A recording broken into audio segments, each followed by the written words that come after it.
So today's case involves a kid who had a burn about a year or so ago, and as oftentimes happens, like we try to get them to range and move their fingers, but sometimes the forces of scarring cause the finger to flex volarly, as he has. And so what he's got is kind of a flexed sort of index finger that he can't fully straighten.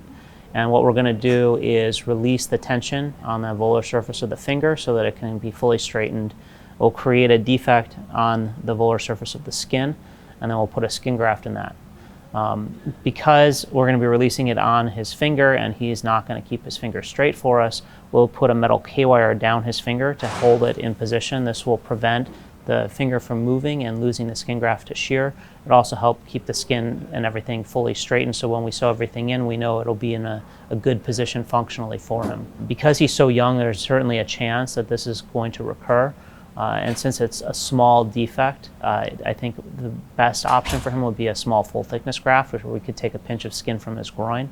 It's not going to be a big defect. If it were a larger defect, then we would use a split thickness graft.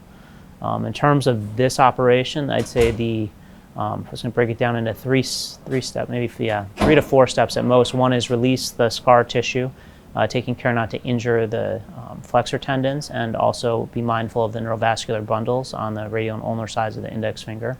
Once the finger is fully straightened, then placing the K-wire in place so that it is stabilized and that we know the size of the defect. Then the third is sewing the skin graft in.